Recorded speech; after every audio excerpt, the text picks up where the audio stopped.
As Nigeria continues to diversify its media landscape to tackle the impact of fake news and misinformation on the citizenry, individuals and organizations have been working to ensure that journalists are in the forefront of delivering factual, impactful stories. It is against this backdrop that the U.S Embassy in Abuja, in conjunction with Hu Jalalu Charitable Organization, in a bid to enhance media coverage and storytelling in Nigeria's indigenous languages, organized a special training session for journalists from language radio stations. The two-day capacity building training held in Abuja brought together media professionals from various radio stations, equipping them with the skills needed to strengthen local narratives and foster deeper community engagement. The U.S Embassy emphasized the importance of radio as a vital medium in Nigeria, especially in rural areas where indigenous languages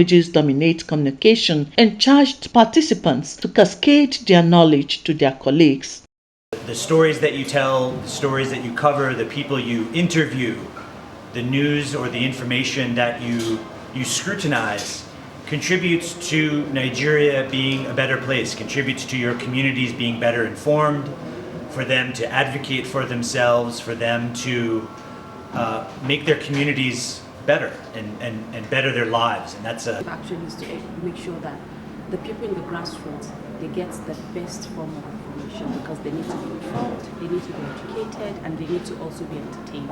And because these journalists are closer to the grassroots, they'll be able to write concise reports that would help the people to better understand the polity, understand what's going on in the country, help them to also participate in their own quota in their society. Transitioned elsewhere, but it still exists, largely via satellite now, popular in the United States, but there's still terrestrial radio, both AM and FM, and particularly in emergencies, still in the United States, people will tune into those AM FM stations to get updates, like if communications. Beyond traditional reporting, the training introduced innovative tools, AI, and strategies for storytelling, encouraging the journalists to adopt multimedia approaches and interactive content to engage their audience.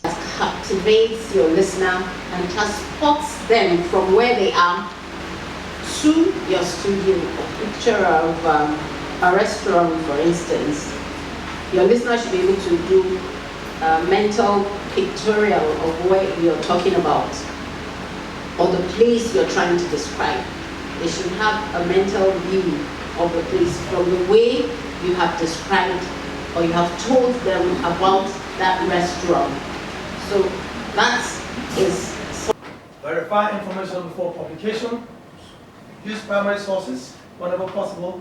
That's why Participants who were trained on modern media techniques, ethical journalism, and how to effectively tell stories that resonate with local audiences, while also promoting critical issues like peace, security, and good governance, were enthusiastic to apply the knowledge in their day-to-day activities. Is the evolution of the media, especially the social media, where everybody will put something there and throw out. Somebody can manufacture anything from his bedroom and make it look like it's the real thing that's happening, which will also add trouble to the society. But here we now know that we have been prepared to be executive gatekeepers of such stories. So we have known how to go about to fact check, to ensure that yes, this story is worth public consumption, or we should kill it, as we normally say. Which I had left behind. It has also taught me to dabble into some of the things I may not have actually thought of doing. And some of these things are that as a radio producer, you will never catch me. You will be on suspense always. Yes. You will never say this is how she's going to end it today or tomorrow, and you will never say I already know how she comes in. No, it's going to be suspense all the way. And from this training, I've also learned that I can change situations. I can change the narrative. In Abuja, Princess Egwe Ajide report.